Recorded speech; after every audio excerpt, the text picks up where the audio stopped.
पिछले कुछ दिनों से दिल्ली में कोरोना के केसेस काफ़ी तेज़ी से बढ़ रहे हैं। देश भर में कोरोना के केसेस तेज़ी से बढ़ रहे हैं और दिल्ली में भी पिछले कुछ दिनों से कोरोना के केसेस बढ़ रहे हैं। 16 मार्च को दिल्ली में लगभग 425 केस थे और आज कल की रिपोर्ट अभी थोड़ी देर में अभी जारी होने वाली है। उसमें आज जो रिपोर्ट जारी होगी उसमें 3,583 केसेस हैं, 3,583 केसेस हैं। एक तरह से दिल्ली, जैसा मैंने हमेशा कहा है कि दिल्ली ने सबसे ज़्यादा मुश्किल कोरोना की स्थिति को एनकाउंटर किया है। दिल्ली के लिए ये चौथी वेव है, देश के लिए ये दूसरी वेव हो सकती है, लेकिन दिल्ली के लिए ये चौथी वेव है, चौथी पीक हम लोग एनकाउंटर कर रहे हैं। लेकिन ये वाली पीक में जो देखने को मिला है कि एक्सपोनेंशियली इंक्रीज हो रहा, बहुत तेज़ी से केसेस दिन ब दिन इतनी तेज़ी के साथ केसेस बढ़ते जा रहे हैं। ये चिंता का विषय है, लेकिन घबराने की ज़रूरत नहीं है। हम सरकार में इस स्थिति के ऊपर पूरी नज़र रखे हुए हैं और जो भी उचित कदम उठाने की ज़रूरत है वो सभी कदम हम लोग उठा रहे हैं। इसको पूरा जो डेटा हम लोगों ने देखा है उसके हिसाब से ये केसेस तो बहुत तेज़ी से बढ़ रहे हैं, लेकिन इस बार ये जो कोरोना की चौथी वेव आई है ये पिछली वेव से कम सीरियस हैं। कम सीरियस मतलब कि एक तो मौतें काफ़ी कम हो रही हैं और दूसरा लोगों को अस्पताल में और लोगों को आईसीयू में जो भर्ती होते हैं वो काफ़ी पिछले उसके मुकाबले काफ़ी कम हैं।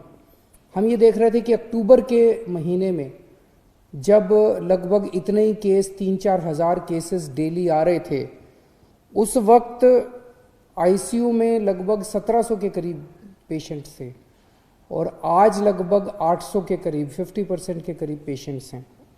उन दिनों में जब डेली 3-4 हज़ार केसेस आ रहे थे, 40 के करीब मौत डेली हो रही थी। आज 10-12 के करीब मौत डेली हो रही हैं। तो अभी ये वाली जो वेव आई है ये पिछली वाली वेव के मुकाबले में कम सीरियस है कि लोगों को कम अस्पताल जाना पड़ रहा है। होम आइसोलेशन में लोगों का इलाज अच्छे से हो रहा है।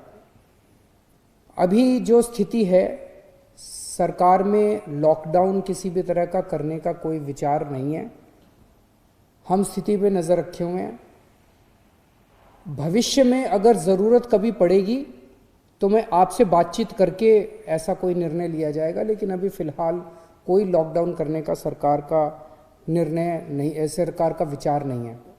लेकिन आज हमने मीटिंग करके ये देखा कि अस्पतालों में और कितनी व्यवस्था करने की ज़रूरत है, ताकि अगर लोग बीमार हों और वो अस्पताल में एडमिट होना चाहें तो एम्बुलेंस की व्यवस्था, अस्पताल की व्यवस्था, वेंटिलेटर की व्यवस्था, ऑक्सीजन की व्यवस्था और आईसीयू की व्यवस्था, ये सारी व्यवस्थाओं के ऊपर आज हम लोगों ने विचार किया है और इसके लिए पूरा प्लान तैयार किया है कि कैसे कैसे किन किन स्टेजेस के अंदर आईसीयू के बेड्स बढ़ाए जाएंगे, कब कब प्राइवेट अस्पतालों के अंदर आईसीयू के बेड्स बढ़ाए जाएंगे, कब कब सरकारी अस्पतालों के अंदर कितने कितने बढ़ाए जाएंगे, उसकी हम लोगों ने पूरी प्लानिंग की है। तो हॉस्पिटल मैनेजमेंट, हेल्थ मैनेजमेंट पूरा सिस्टम जो है, कोरोना में अगर आने वाले समय में केसेस इसी तेज़ी के साथ बढ़ते हैं तो उसको ध्यान में रखते हुए हम लोगों ने आज पूरी प्लानिंग की है। मुझे लगता है कि हमारे सामने मोटे मोटे तौर पे 3 काम हैं। एक, इसको फैलने से किस तरह से रोका जाए, जिसमें हम हमेशा कहते हैं टेस्ट, ट्रेसिंग एंड आइसोलेशन। उसको बहुत एग्रेसिवली अब किया जा रहा है और जहाँ जहाँ कंटेनमेंट जोन्स बनाने की ज़रूरत है वहाँ कंटेनमेंट जोन्स बनाए जाएंगे और इसको फैलने से रोकने की कोशिश की जाएगी। लेकिन इसमें सरकार का रोल तो शायद बहुत कम है। सबसे बड़ा रोल जनता का है, सबसे बड़ा रोल आपका है। हम दिल्ली वालों ने पिछली 3 पीक्स को कितनी खूबसूरती के साथ टैकल किया और हम कामयाब हुए। मैं आज आपसे सबसे हाथ जोड़ के प्रार्थना करता हूं कि फिर से वापस मास्क पहनना चालू कर दीजिए। इसको मास्क को यही एक चीज़ है, मास्क पहनना, सोशल डिस्टेंसिंग और अपने हाथ लगातार धोना। ये अगर हम करेंगे तो इसको फैलने से रोक सकते हैं। दूसरी चीज़ है हॉस्पिटल मैनेजमेंट की। अगर हम बीमार हो जाएं तो हमारे लिए उचित हॉस्पिटल में जगह होनी चाहिए, हमारे अच्छा इलाज होना चाहिए। उसके ऊपर सरकार उचित कदम उठा रही है। और तीसरा है वैक्सीनेशन। वैक्सीनेशन के ऊपर सरकार पूरा ध्यान दे रही है। हमें लगता है कि जितना ज़्यादा वैक्सीनेशन किया जाएगा उतना ज़्यादा इस बीमारी पे काबू पाया जा सकता है। हमें खुशी है कि केंद्र सरकार ने 1 अप्रैल से 45 साल से ऊपर की उम्र वालों के वैक्सीनेशन की इजाज़त दे दी है। कल हम लोगों ने 71,000, दिल्ली में 71,000, हमारी कैपेसिटी अब 96,000 की हो गई है, 71,000 वैक्सीनेशन किए। हमें 2 दिक्कतें आ रही हैं। एक तो ये कि केंद्र सरकार ने गाइडलाइन की है कि जहाँ भी वैक्सीनेशन होगा वो केवल और केवल अस्पताल या हेल्थ फैसिलिटीज़ के अंदर हो सकता है। उसमें शुरू में ये डर था कि अगर वैक्सीनेशन के कुछ साइड इफ़ेक्ट हो गए, कोई रिएक्शन हो गया, तो वहाँ पे तुरंत कोई फैसिलिटी होनी चाहिए ताकि उसका इलाज किया जा सके। लेकिन अब तो 4 महीने हो गए, 3 महीने हो गए लगभग वैक्सीनेशन करते हुए। कल बता रहे हैं 71,000 हमने वैक्सीनेशन किए, जिसमें 4 लोगों को थोड़ा बहुत वो हुआ रिएक्शन वगैरह, और वो ठीक हो गए। घंटे 2 घंटे के अंदर वो लोग ठीक हो गए।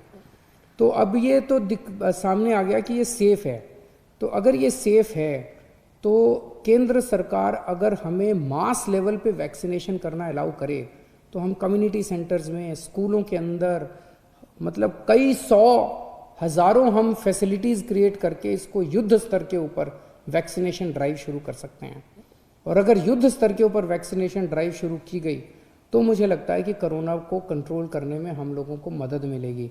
उसकी हम पूरी, इसके बारे में उचित व्यवस्था की जा सकती है कि जहाँ जहाँ करेंगे हम एम्बुलेंस का इंतज़ाम कर दें, वो तुरंत कोई फर्स्ट एड का इंतज़ाम कर दें उनको। अगर किसी को बाई चांस कोई रिएक्शन वगैरह होता है तो उसको देखभाल करने का इंतज़ाम किया जा सकता है। लेकिन अगर हम नॉन हेल्थ फैसिलिटीज़ में अलाउ नहीं करेंगे तो इसकी एक सीमा है जिसके बियॉन्ड हम नहीं जा पाएंगे।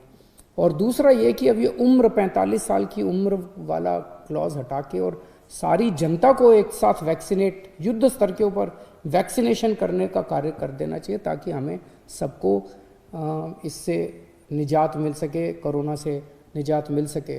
तो मैं उम्मीद करता हूं कि केंद्र सरकार इसको पूरे गौर करेगी और युद्ध स्तर के ऊपर राज्य सरकारों को अपने स्तर पे वैक्सीनेशन करने की इजाज़त देगी।